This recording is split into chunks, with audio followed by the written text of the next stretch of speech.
ang inyong kubos nga alagad, Dr. Ray Entela. Faith of our Father's holy faith, we will be true to Thee. Alright, magandang umaga po mga kapatid. Salamat sa Panginoon for this opportunity. Nako, happy Mother's Day sa lahat po ng mga mothers all over the country. God bless mga kapatid. At sana nga ho ay patuloy kayong tulungan ng Panginoon Diyos na maisagawa ho ninyo ang inyong paglilid sa inyong mga anak. Mga kapatid, we'd like to announce we have a new Pope. Yes, opo, totoo po yan.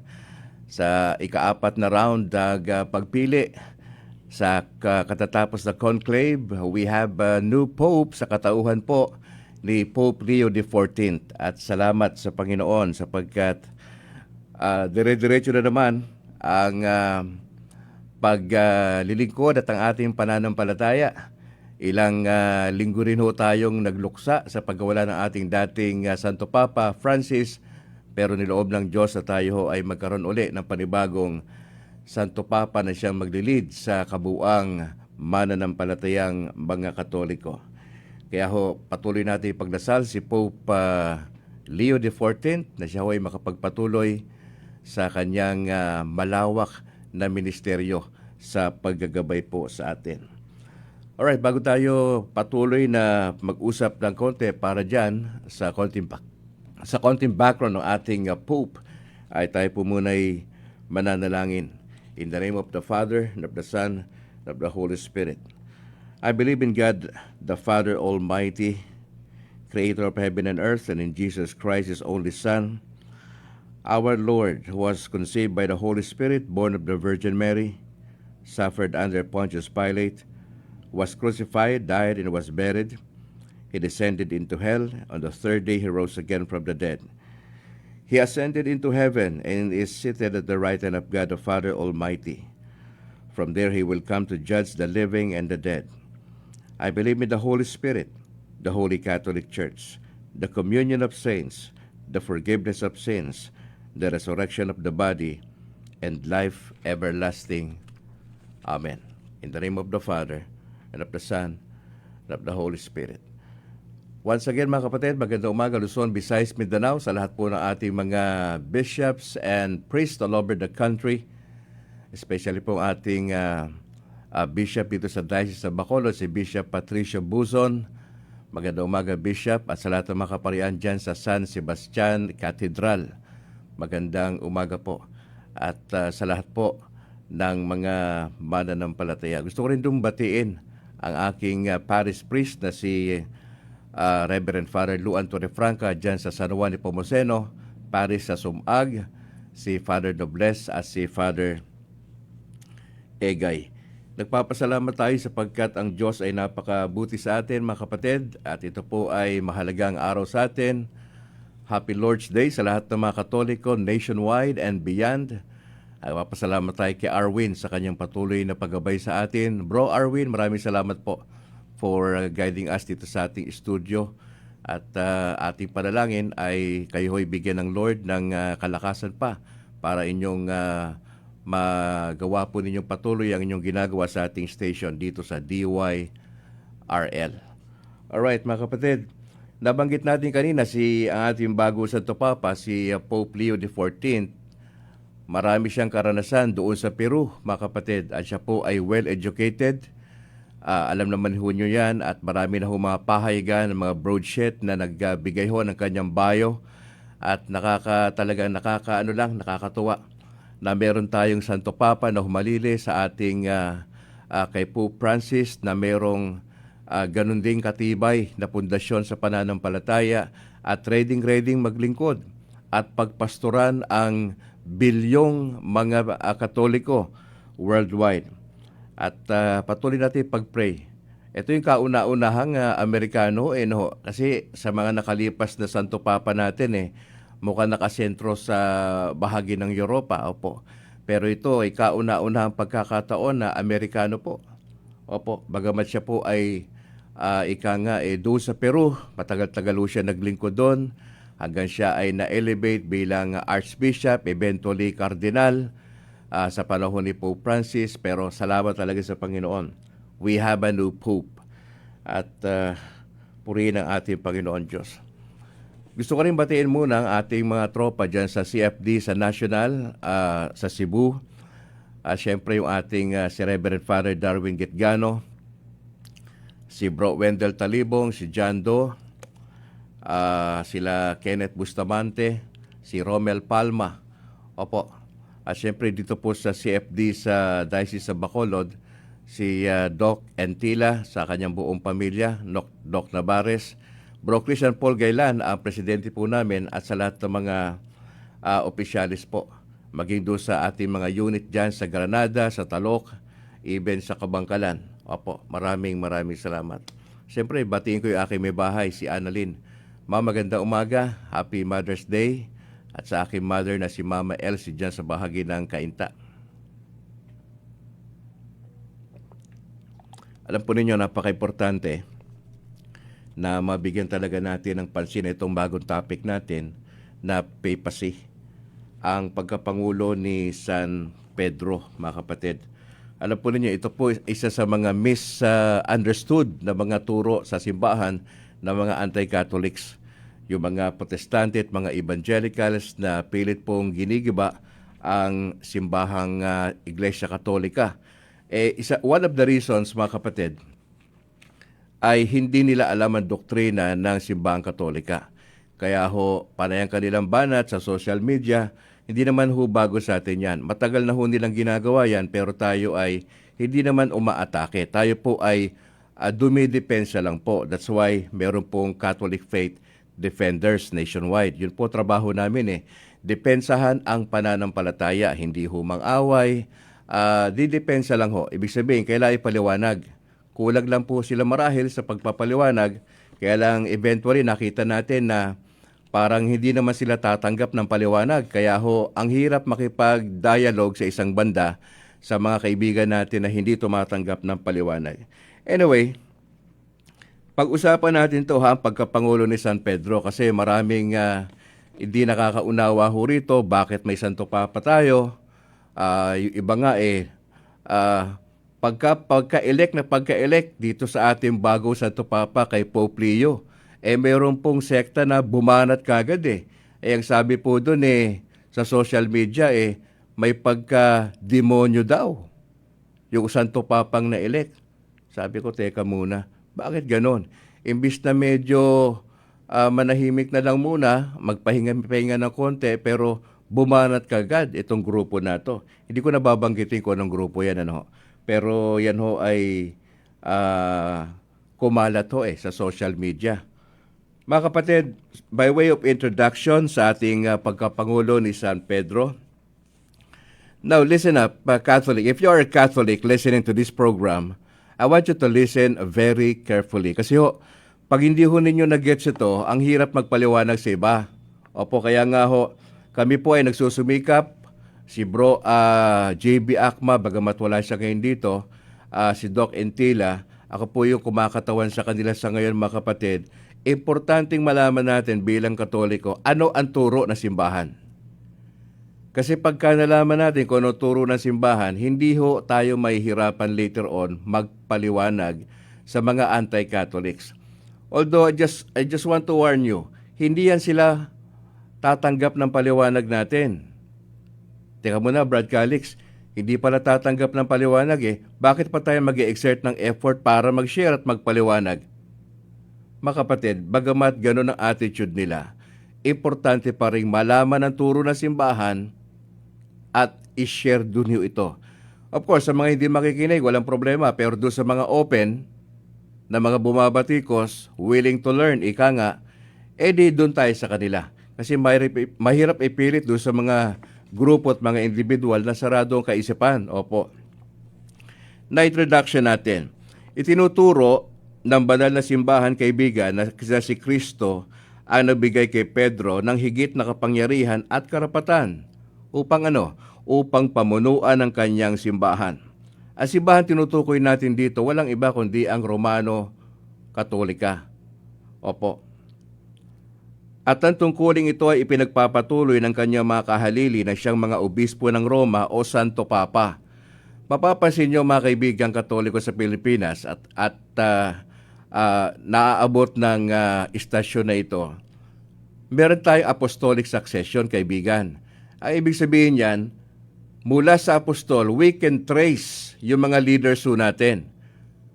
Tayo lang ho ang nag-iisang relihiyon sa buong mundo ang pwedeng maitrace yung pinagmula natin mula sa Panginoong Yesus down sa mga apostles, sa kauna-unahang Santo Papa na si Saint Peter at pang 267 na si Pope Leo XIV. Tayo lang meron yan.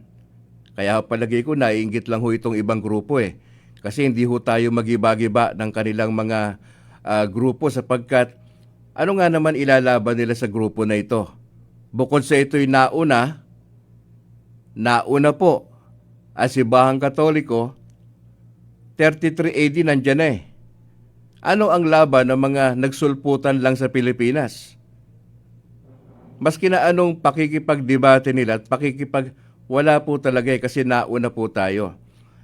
Karamihan sa mga denominations, nationwide, worldwide, 45,000 and counting, different denominations, mga kaibigan, ang karamihan sa kanila ang founder tao, namamatay. Pag namatay yung founder, nagkakagulo, nasisira, nawawasak ang grupo, nawawala, nagkakanya-kanya. Pero sa Katoliko lang ho, nagpapatuloy po tayo Sa kabila ng batikos for so many years. Now, hindi ko naman dinideny na may problema tayo. Meron po, may iskandalo, meron. Bakit? Tao Yung namumuno, tao. Ang Santo Papa, tao, posibleng magkamali, pagkasala. That's why, bagamat Santo Papa, may confessor siya. May nilalapitan siyang kapwa-pari niya para mag-confess siya ng kanyang kasalanan. Bakit? Tao. Possible makagawa ng di maganda. Pero sa kabila ng mga iskandalo na nangyayari po sa atin sa matagal ng panahon, up until now, may mga sumasabit na bishop, pare sa iba't ibang mga offenses. Pero ginagawan ho ng paraan yan Pero bakit nagpapatuloy sa kabila ng batikos pag-atake sa atin? Bakit tayo nandito pa rin, mga kapatid? Bakit may panibago tayong Santo Papa? Sapagkat ang founder natin ay hindi basta-basta. Ang founder ng simbahan na ito, ladies and gentlemen, walang iba kundi ang ating Panginoong Yesus. Hindi papayag ang Diyos bagamat tayo ay infiltrated na sa loob. May mga nakapasok na mga kunyari nakasama natin pero ang gustong gawin sa loob ay wasakin, sirain, and probably among the cardinals themselves ay meron. Pero bakit hindi sila nagtatagumpay sa kanilang maiitim na balak? Sapagkat hindi papayag ang ating founder na si Jesus Christ na ika nga mawasak ang kanyang simbahan. Maski na sa Pilipinas, marami tayong nababalita ang nasasangkot na pari sa iba't ibang mga hindi magandang bagay, and yet, nandito pa rin ang simbahan. Nagpapatuloy. Hindi natin dinideny yung pagkakaroon ng problema. Maski naman sa ang grupo meron Hindi po ba? Ang kaibahan lang natin sa kanila, tayo dinidisiplina yung mga pari na nagkakaproblema. Sa ibang grupo, hindi dinidisiplina. Pinapabayaan lang. Kasi maimpluwensya. Kasi siya ang founder kaya lang nakarehistro sa SEC. Tayo hindi natin kailangan magparehistro, kaibigan. Bakit natin tayo magparehistro? Nauna ang simbahan sa anumang klaseng pamahalaan. Bakit tayo kailangan magparehistro? Yun pa ang problema Apostolic succession, okay tayo dyan. Pagpaparehistro, hindi natin kailangan yan. Bakit po? Mas mataas po ang simbahan. Tuloy natin itong mga kapatid. Kaya nga upang maging tunay na tagasunod ni Kristo ang lahat ng mga Kristiyano, mga pari o laiko, kinakailangan na sila magkaisa sa pamumuno ng Roma, kung saan namuno si Pedro kasama ang kanyang mga kahalili. Na itinuturo din ng simbahan, kaibigan, na ang Santo Papa, kung siya ay nagtuturo gamit ang kanyang tungkulin bilang kahalili ni San Pedro at kataas-taasang pinuno ng buong simbahan ukol sa pananampalataya at moralidad para sa lahat ng Katoliko, ay hindi maari magkamali sa kanyang pagtuturo. Yung ex-cathedra na binabanggit. Opo. Ay hindi maari magkamali sa kanyang pagtuturo. Bakit po? Dahil sa natatanging pag-iingat ng Espiritu Santo na ipinangako ni Kristo.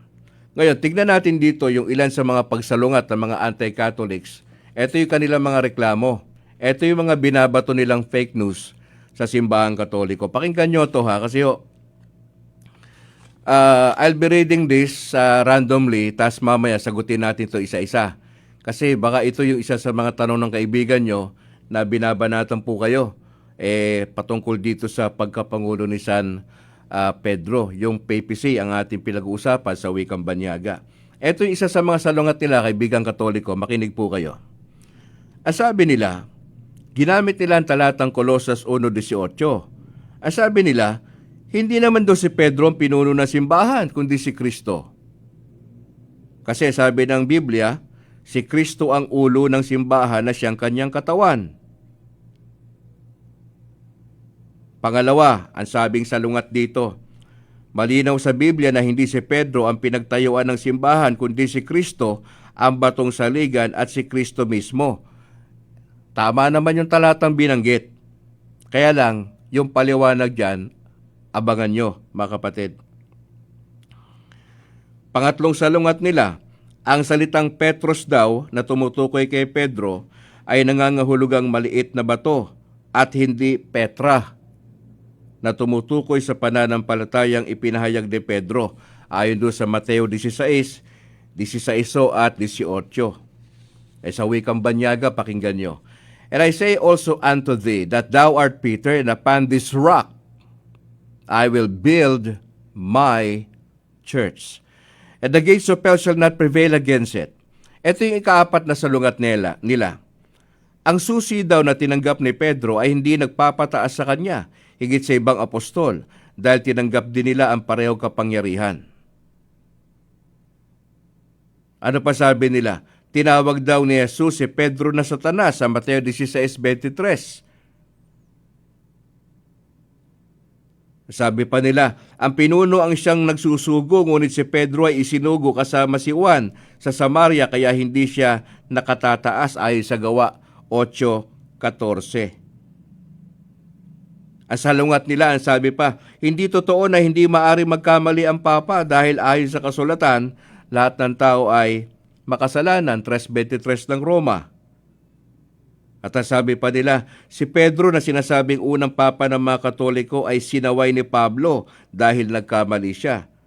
Galatia 2:11. At panghuli nilang salungat, yung atake ng mga anti-Catholic sa atin, mga kaibigang Katoliko, sabi nila, hindi si Pedro ang una Santo Papa. Sapagkat ang Papa sa Roma ay walang asawa. Si Pedro ay may biyanan, na ibig sabihin siya ay may asawa. Nasagutin natin to. Na makinig ka, Katoliko, kaibigan. Kasi pag hindi mo nag-gets ito, mahirapan ka magpaliwanag. Kaya ho nandito si Brad Calix, si Bro Akma, si Doc Entila, ang tropa ng Catholic Faith Defenders. Ang trabaho namin dumepensa. Hindi tayo nakikipag-away. Ulitin ko sa inyo ha. If you would like to join CFD later on, kung ang purpose nyo makipag-away, makipag-debate, huwag kayo sumama rito. Kasi hindi yan ang objective eh. Ang objective ng CFD, malaman mo ang turo ng simbahan, and eventually, ma-internalize mo yung turo na yan, at malaman mo kung paano depensahan ang pananampalataya. Baga sa basketball, Brad, sis, dumidepensa lang tayo. Alam naman natin ang depensa para hindi sila makashoot. Di ba? Hindi naman importante yung taas masyado o yung bilis ng player sa basketball. Bagamat may count yun. Pero kung maganda depensa natin bilang Katoliko sa kanila, palagay ko hindi sila makaka-score. Tatalunin natin sila sa depensa. Maski naman tayo saan sila pumunta na debate, kailan ba sila nanalo? Lagi natatalo, masyado makukulit, banat-uri ng banat sa mga debate. Tayo naman nagpapaliwanag tayo. Tayo naman ho ay ipinagtatanggol lang ho natin. Wala po tayong balak na anumang bagay po. Kaya maganda to malaman nyo mga kaibigan na yung sasabihin nating sagot para sa mga anti-Catholics, importante malaman ho natin. Napakinggan mo to. Gusto ko maging seryoso kang Katoliko Huwag ka masyado maglalaro. Pag hindi ka seryoso sa pananampalataya mo, masama man ang sugal, pupustahan kita, hindi matatapos ang taon na ito, sasama ka sa grupo na yan. If I were you, makinig ka mabuti, kaibigan. Sa lumang tipan, ang bayang Israel ay may nakikitang pinuno. Upang mapanatili ang kaisan sa kanila, hindi sila dumediretso sa kasulatan. Kundi may mataas na pari na hinirang ng Diyos bilang tagapaghukom para sa kanyang bayan. Makita mo yan kaibigan sa Deuteronomy 17, verse 8 to 12. Sa kanilang pag-alis sa Ehipto, kaibigan, si Moises ang kinikilalang pinuno. Ayon sa Exodus 33, 12 to 14. At si Josue ang humalili sa kanya o pumalit. Makita mo yan sa Deuteronomy 31, 1 to 8. Na kaibigan, listen to this. Bagamat ang Diyos ang tunay na pinuno ng kanyang bayan, palagi siyang humihirang ng nakikitang pinuno. Lagi siyang humihirang. Pasinin nyo na umakyat si Jesus Diyos sa langit bago umakyat, kausap yung mga disciples May binilin ang Panginoon sa kanila na dapat nilang trabahuhin, yung Great Commission. Ang sabi ng Lord, di ba? Go therefore and make disciples. Baptize them in the name of the Father and of the Son and of the Holy Spirit. Yun po dapat trabahuhin ng Katoliko. Up until now, yun ang misyon, hindi nagbabago. May bago tayo Santo Papa, Pope Leo XIV. Palagay ko, nasa kanyang kaisipan niya na ang ating misyon ay dapat nating ituloy. That's why isa sa mga magagandang bagay sa ating evangelization, kaibigan, ay tutukan mo yung aral na simbahan. Makakatulong po yan. Sa bagong tipan ng simbahan ng bagong bayan ng Diyos kung saan si Kristo ay hindi nakikitang espiritual na pinuno o sa wikang banyaga, invisible head.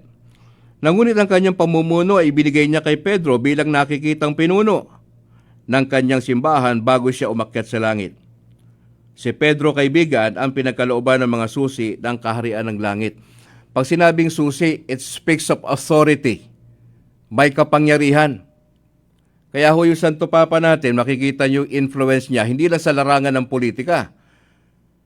Pagka Santo Papa na nakialam sa gera, nakikinig yan sila. Bagamat may mga makukulit din, siyempre, di maiwasan yon. Pero yung impluensya ng ating Santo Papa, hindi ho may kakailala yan. Napansin niyo, sabi sa Biblia, kaibigan, ikaw ay Pedro, sa ibabaw ng batong ito, ay itatayo ko. Sino nagsasalita? Si Jesus. Anong gagawin ni Jesus? Siya po ay magtatayo.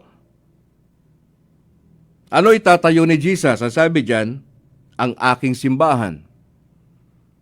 At kahit ang pintuan ng Hades ay hindi makakapanalo laban dito. Ibibigay ko sa iyo ang mga susi ng kaharian ng langit, at anumang iyong talian sa lupa ay itatali rin sa langit, at anumang iyong kalagan sa lupa ay kakalagad din sa langit. Yan po sabi sa Mateo 16:19.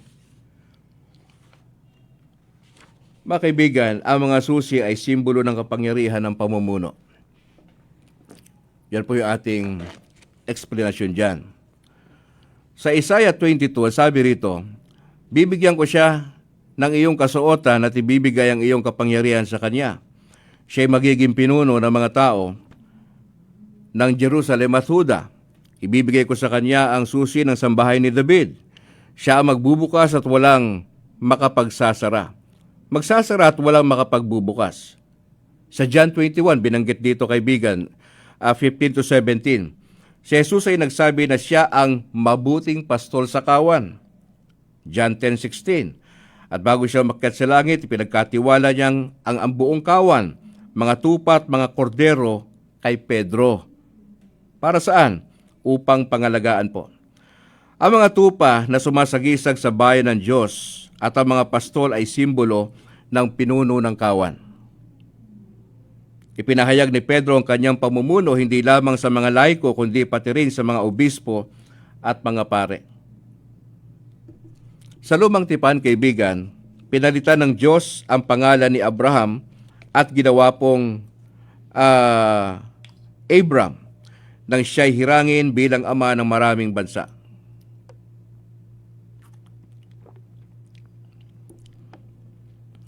Sa bagong tipan ho, pinalitan ni Jesus ang pangalan ni Simon at tinawag siyang Pedro, nang ibig sabihin sa Aramaic, Kepas.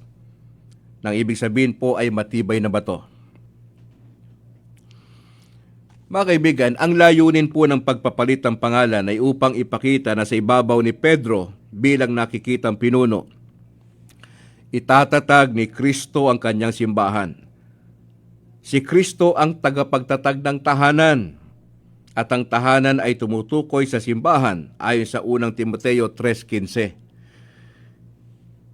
Hindi ho yan tumutukoy sa Biblia, kaibigan. At ang pagtatatag ay ipinatong niya kay Pedro, Mateo 16:18. Kaibigang Katoliko, ang ganitong tungkulin ay hindi natapos sa pagkamatay ni San Pedro sapagkat ang simbahan ay mananatili magpakailanman. Meron po tayo apostolic succession. Binanggit ko na kanina ito. Wala hong relihiyon sa buong mundo that they could trace yung kanilang pinagmulan maliban sa simbahang Katoliko. And probably, dahil po sa inggit, kaya ho binabanatan ng Katoliko up until this time. Sila kasi pag nasira yung kanilang nawala ang founder, namatay, nagkakagulo, nagkakabentahan ng properties, kaya nga ho, napakaselan niyang SEC registration na yan. Ang Katoliko hindi nagpaparehistro at hindi natin kailangan magparehistro. Mga kapatid. Ang ganitong tungkulin na hindi natapos sa pagkamatay ni San Pedro sapagkat ang simbahan ay mananatili magpakailanman. Kaya't ito ay ipinasa sa kanyang mga kahalili sapagkat hindi maaring pabayaan ng Diyos ang kanyang bayan na walang nakikitang pinuno. Napaka-importante ito sa atin, mga kaibigan. Pasinin nyo, sa gabi ng paghihirap ng ating Panginoon, si Kristo ay nanalangin at natatangit na nga kung ang pananampalataya ni Pedro, ang kanyang pagtuturo ay hindi matitinag. At siya ang naging tagapagpatibay sa pananampalataya ng kanyang mga kapatid, itong si Pedro. Bakit po? Sapagkat alam ni Kristo, kaibigan, na sa ibabaw ni Pedro, nakasalalay ang mabigat na tungkulin ng pamumuno sa buong simbahan. Ang ating paniwala bilang Katoliko, si San Pedro ang kauna-unahang Santo Papa ho natin. Pasinin po ninyo, sa kanyang unang sulat, hinimok ni San Pedro ang mga kapwa-obispo sa panahong iyon. Sabi niya, 1 Peter 5:1, ako'y nakikiusap sa mga pinuno ng inyong mga iglesia bilang isa rin pinuno na kasama ninyo. Ang ganitong paalala sa mga pinuno ng simbahan, kaibigan, ay maaari lamang gawin ng kataas-taasang pinuno ng kawan ni Kristo. Sa aklat ng Gawa ng mga Apostol, ang nagsasalaysay ng mga pangyayari matapos umakyat si Kristo sa langit, makikita natin yung papel ni Pedro. Sa Acts 1:16, sa pagpili ng kapalit ni Judas, pinakinggan ng iba ang kanyang mungkahi. Pangalawa, siya ang unang nangaral sa araw ng Pentecostes habang nakikinig ang mga kasama niya sa Acts chapter 2, verse 41. Pangatlo, siya ang gumawa ng unang himala, etong si Pedro. Acts 5:15. Ikaapat, siya ang humatol kay Ananias at Sapphira. Acts chapter 5, 1-11. Paglima, siya ang humatol kay Simon Magus. Acts chapter 8, 21-20. Siya ang tumanggap kay Cornelio sa Gawa 10:4-5 at sa mga hintil na nananampalataya sa Acts 11, 1-18. Nang siya'y makulong, si Pedro, kaibigan, buong simbahan ang nanalangin para sa kanya sa Acts 12 verse 5. At panghuli, siyang nag-ayos ng pagtatalo sa konsilyo sa Jerusalem at sumang-ayon ang mga kasama niya sa kanyang sinabi, Acts 15 verse 7. Ngayon, sagutin natin yung atake sa atin, mga kaibigan. Sasagot lang ho tayo. Hindi tayo kailangan makipag-away, hindi kailangan makipagdebate. Ang sagot natin do sa mga naunang paratang sa atin, si Kristo ho ang nananatiling espiritual at hindi nakikitang pinuno. Sang-ayon tayo dyan na si Kristo ang pinaka-overall na leader ay sa Colosas 1:18. Pero kaibigan, ipinagkatiwala niya kay Pedro ang pamumuno bilang nakikitang pinuno. Nakikita. Napapansin. Kaya nga ating Santo Papa, nakikita ba siya? Hindi. Nakikita. Saan siya nakapwesto? Sa Vatican sa Roma. Pang-ilan siya? Pang-267 na Santo Papa. Nakikita siya? Hindi. Nakikita.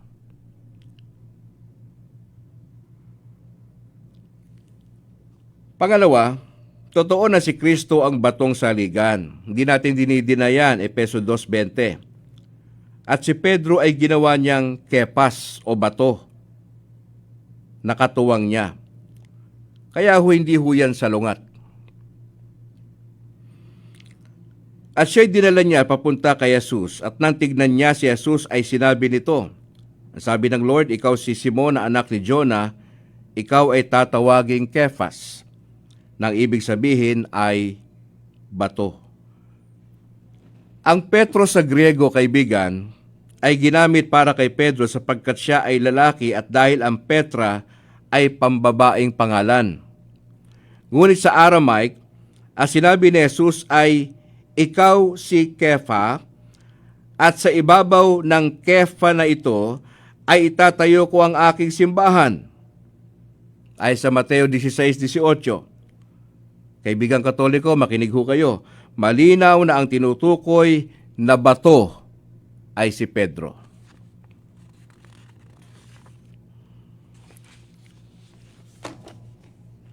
Ang ibang mga apostol ay tumanggap rin ng kapangyarihang magtali at magkalag ayon sa tungkuling ibinigay ni Kristo. Ngunit si Pedro ang tumanggap ng kapangyarihan para sa buong simbahan. Sa kanya ho, i-delegate ni Jesus yung leadership. Ang salitang Satanas sa Hebreyo ay Satana na nangangahulugang hadlang. Ang makataong pag-iisip ni Pedro ay hindi naaayon sa plano ng Diyos sa pagtubos. Ngunit hindi nito inalis ang kanyang tungkulin. Sinaway rin ni Jesus ang ibang apostol sa ilang pagkakataon, ngunit hindi rin sila inalisa ng tungkulin. Totoo na nirebuke si Pedro sa kanyang pagkakamali. Sabi nga ng Lord, the greatest among you will be your servant. Now, sagutin din ho natin, ang Santo Papa ho ay hindi impeccable. Pag sinabi yung impeccable sa wikang banyaga, ang ibig sabihin niyan ay walang kasalanan. Hindi po totoo na walang kasalanan ang Santo Papa. Katulad ng ibang kasapi ng simbahan, kailangan pa rin siyang lumaban sa kasalanan. Ngunit ang Santo Papa ay infallible o hindi nagkakamali sa kanyang opisyal na pagtuturo ukol sa pananampalataya at moralidad. Bakit? Sapagkat kung ano ang kanyang italaga sa lupa ay tinatanggap din sa langit. Mateo 16:19. At si Jesus ay hindi magpapahintulot sa maling turo, kaya't pinoprotektahan siya ng Espiritu Santo. Kaya ho, yung anumang sabihin ng Santo Papa, lalo na yung mga pagdating sa doktrina, lalo na yung mga dogma, yung mga matagal ng turo pero binigyan ng emphasis, dogma, mga kapatid, ay hindi ho siya pwede magkamali ron sa pagtuturo. Pero bilang tao, na Santo Papa, nagkakamali ho siya. Pero pagdating sa turo at aral na ibinababa niya sa lahat ng faithful worldwide, hindi ho siya pwede magkamali ron. Mga kapatid. Now, when people bring you before synagogue leaders, rulers, or authorities, don't worry about how you will defend yourselves or what you will say, because at that time, the Holy Spirit will teach you what you are to say. Ay po sa Luke chapter 12:11-12.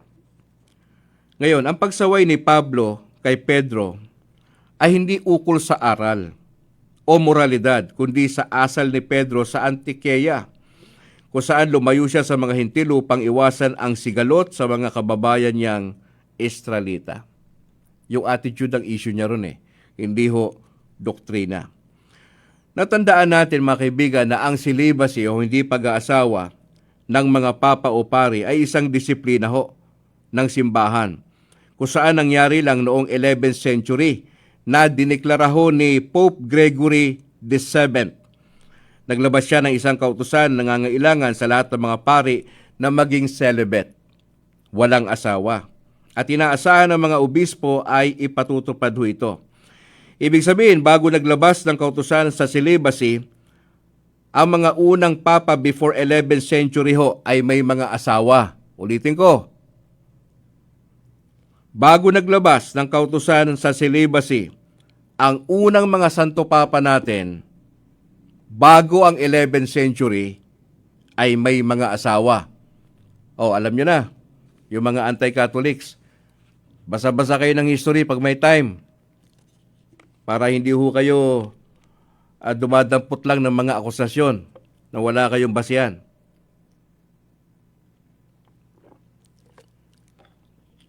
Alam po ninyo, isa po ito sa mga controversial kasi na turo. Hindi nila magets at patuloy nilang ginigit yung kanila. Ngayon, tayo sa Catholic Faith Defenders, again, sabi ko nga sa inyo, dumidepensa lang tayo. Ako hindi po ako naghahanap ng away, hindi po. Maski sino pwede natin kausapin ng maayos. Kape-kape lang naman yan Brad, kape tayo. Anong problema? Meron ka ba hindi naintindihan sa aral namin? Usap lang tayo. Hindi kailangan gamitan ng puwersa, hindi kailangan gumamit ng armas, etc. Usap. Tao, usap tao. Taong usap. Yun ang maganda. Kasi mga civil tayo Kailangan ba natin mag-away? Hindi naman. Ang ginagawa ko rito, nagpapaliwanag lang. Para doon sa mga anti-Catholics nakikinig kay Brad Calix ngayon, maintindihan po ninyo, ipinapaliwanag po namin. Now, alam ko naman na hindi kayo tatanggap ng paliwanag namin, pero magpapaliwanag pa rin ho kami.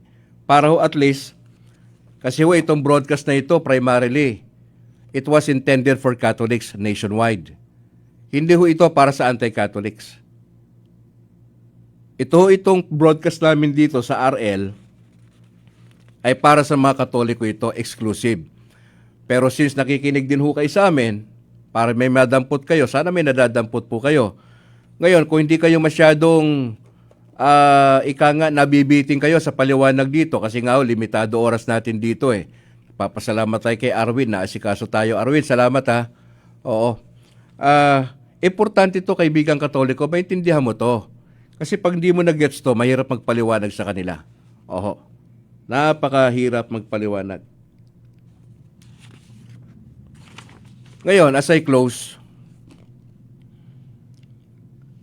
I understand, hindi ganun kadali. Ako, bilang dating pastor for 30 plus years, hindi naman ganun kadali lunukin ang turo ng simbahang Katoliko. Kasi for the past 30 plus years kong pagpapastor hindi ganun kadali i-digest Kasi sa tingin ko, napaka-komplikado ang religion na to, napakayaman ng tradisyon, hindi mo pwedeng makuha to isang taon, hindi ho? Nag-decide tayo sumama sa Katoliko, last year lang ho, for your information mga kapatid. Last year lang ho ko nagproklama ng aking public declaration na ito nga ho ay nag-viral sa YouTube na pwede niyong hanapin, Alcalixtro Conversion. Nag-viral ho to, pinag-usapan sa buong Pilipinas to at nakarating pa sa ibang bansa ito. Na medyo nabulabog yung mga kaibigan natin Protestante, especially yung tropang Baptist, ng isang Alcalixtro ay mag-decide na sumama sa Katoliko. Opo. Sabi nga nila sa akin, mukhang nabigyan nata ng malaking pera na simbahan niya kaya lumipat. May nagsabi pa sa akin na baka naman for the sake of content para mag-viral yan. Wala po tayong ganong isip. Kasi bago pa ho tayo magkatoliko, nagbo-broadcast na po tayo. Opo. 4 na taon ako nagbo-broadcast sa FB. Kainos pa ho ang pangalan dati. Pero siyempre, It took me 4 years to decide to join the Catholic Church. Hindi po basta-basta ito. Hindi po ito na naginip ako pagkagising ko, nag-decide ako mag-join sa Catholic. Hindi po. It took me 4 years to study. Ito po ay bunga ng pag-aaral, research, at pag-iimbestiga. Inimbestigahan po natin itong simbahang Katoliko na ito. At ako po ay kumbinsido na itong simbahan na ito, sa loob ng 4 na taon na pag-aaral, I was convinced personally that this is the true church. Now, take it or leave it. Ganun kasimple. Kung hindi ka maniwala, okay lang, magkaibigan pa rin tayo, magkape-kape tayo. Pero, ang banatan mo tong simbahan ng Panginoon Diyos, ibang usapan yan. Ibang usapan yan. Kung hindi ka madadala sa usapan, dadaling ka namin sa panalangin. Ganun lang. Wala na ibang intensyon. Kaya mga kapatid, itong bagay na to ay napaka-importante. Itong aral ng the papacy, napaka-controversial. At alam ko hindi ito kulang ang oras na to para pag-usapan to mga kapatid. Kaya ho, as I close, ang Papa ho ay may natatanging papel bilang spiritual na leader ng simbahan. Simbahang Katolika, na nagbibigay ho ng gabay at direksyon sa mga Katoliko sa buong mundo na bilang spiritual na leader, kaibigan. Ang Papa ay may responsibilidad sa pagtuturo ng mga aral ni Jesus at sa paggabay sa mga Katoliko sa kanilang pananampalataya at moralidad. Siya ho ang nagbibigay ng inspirasyon at pag-asa sa mga tao at nagtataguyod ng pagkakaisa at pagmamahal sa loob ng simbahan. Sa pamamagitan ng kanyang liderato sa ating pang-267 na Santo Papa na si Pope Leo XIV. Ang Papa ay nagpapatuloy sa misyon ni Jesus sa mundo na nagbibigay ng pag-asa at liwanag sa mga tao.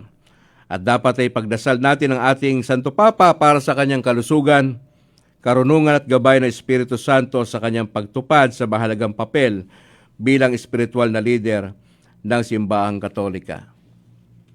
Meron ako mabilis na challenge sa mga fellow Catholics. Kaibigan, hindi mo kailangang umalis ng simbahan. Kasi hindi mo mag-gets yung turo. Mababaw na rason yan para umalis ka ng simbahan.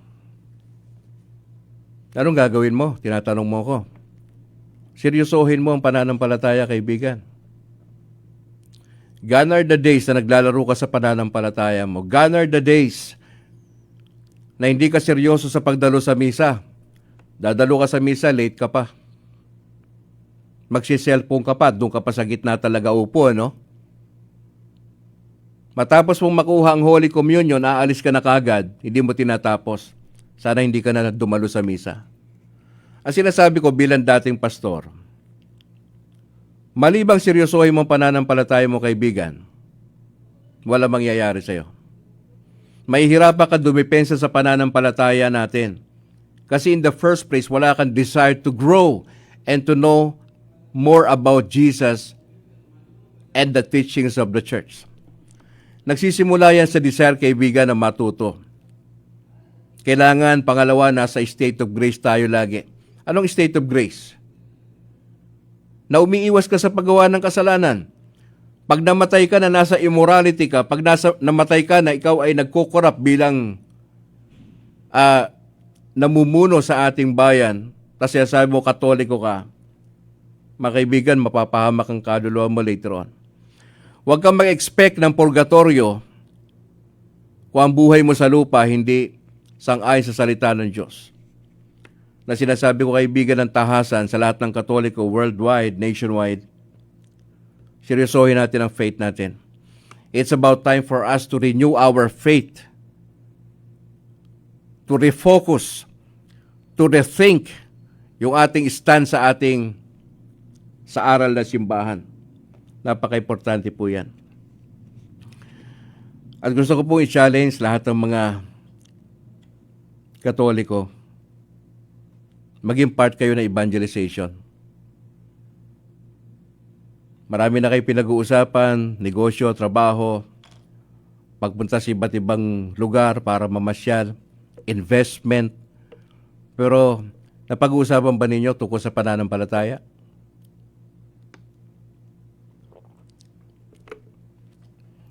Napag-uusapan ba ninyo at tungkol sa paglago? Paano i-share ang ebanghelyo sa ibang tao? Napag-usapan din po ba? At challenge yung gawin po ninyo yan. Ito gusto ko sabihin sa mga kabataan, sa mga millennials. I understand, nakatutok kayo sa inyong karir, pero wag masyado sobrang tutok dyan. Pag-aralan nyo history, church history. Pag-aralan nyo doktrina ng simbahan. Ma-involve kayo sa parokya. Huwag kayo nagsisimba lang, di maganda yan. Pamisa-misa lang. Hindi ho yan ang kalooban ng Diyos. Kalooban ng Diyos, ma-involve ka sa parokya. Dapat meron kang particular ministry na kung saan kayo po ay nai-involve.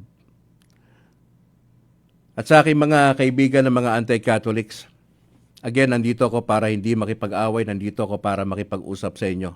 To have a dialogue with you. Sa mga interesadong kausapin si Brad Calix, 0950-266-9596. Usap tayo sa downtown, Brad. Mag tayo mag-away, magkape-kapilan tayo. At least hindi man tayo magkaintindihan, magkatropa tayo. Yun ang aking plano. At wala akong intensyon na ano pa bang ibang mga bagay, kundi doon sa mga umaatake sa grupo ng Katoliko. Kaibigan, usap lang po tayo. Mas maganda yan. Mag-usap tayo, magkape-kape tayo. And let's find kung saan tayo pwede magkasundo. Hindi man probably sa doktrina, pero sa paggawa ng mabuti sa kapwa, pwede tayo magkasundo. Ako, para doon, okay ako dyan. Kapilan tayo. Kung gusto mo akong kausapin ha, 0950-266-9596. Alright. Naku, nagpapasalamat tayo sa opportunity na binigay sa atin ng Lord. Arwin, salamat ha sa pagantabay sa ating broadcast. And Lord willing, si Bro Akma ay makakasama na natin sa mga susunod na pag-broadcast. Announcement lang muna bago ko tuluyan magpaalam sa ating mga programa. Mamaya po ay magkakaroon ng ang CFD ng klase. Ito po yung seminar. Opo, Catholic Lay Seminar po dyan sa Our Lady of Lourdes sa Talok. Alauna ho tayo. Pag-uusapan natin sa sacraments. Lahat po ng mga kasama ng CFD sa Diocese ng Bacolod, you are all invited. Okay? 2 Sunday ho yan ngayon at sa ano po, susunod na Sunday. Kita-kits po tayo. Okay, paalala ko lang, malapit na eleksyon ha. Monday na po yan, maaga po kayo. Alas 5 hanggang alas 7 ng umaga, inalatuyan ng COMELEC para po doon sa mga senior citizens, sa mga buntis po at sa mga PWDs. Meron kayong 2 oras allotted for you guys na makapag-register po kayo. Ha? I-prepare na ho natin yung ating mga kodigo. Tayo may kodigo dadalhin Pero huwag kayong magdala ng mga binibigay ha doon sa labas. Bawal ho yan dalhin doon sa loob. Yung kodigo, yung maleta papel lang ho, baka hindi ninyo maalala kapag katulad ni Brad Calix yung edad ho natin na to medyo nakakalimot na po tayong konti. Kaya meron ka lang konting kodigo. Ayan, pwede po yan. Importante po ay maaga lang po tayo ha. Excited akong bumoto. Dati po tayong botante dyan sa Bago, nakalipat tayo sa Bacolod. At sana nga po maging maayos po yung ating sa halalan po. No, yun po yung ating panalangin. At salamat sa buong tropa ng PPCRB na umaantabay. Matagal na ho kayo, since 1991 pa, kaagapay po ng kapisanan ng mga broadcaster sa Pilipinas at ng COMELEC, ang PPCRB. Kaya maraming salamat sa mga volunteers. Alright, once again, sa ngalan po ng aking nakasamahan na si Bro JB Akma, si Doc Entila at sa lahat ng grupo ng Catholic Faith Defenders sa Diocese of Bacolod, siyempre yung aming presidente, si Bro Christian Porgailan. Ako naman ho, si Al Calixtro mula rito sa Negros Occidental. Sa DYRL, kasama natin si Arwin. Bro, maraming salamat. To God be the glory. Once again, Happy Mother's Day. At gusto ko lang sabihin, we have a new Pope sa katauhan ni Pope Leo XIV. Ingat po kayo. Ingat po kayo mga kapatid. God bless.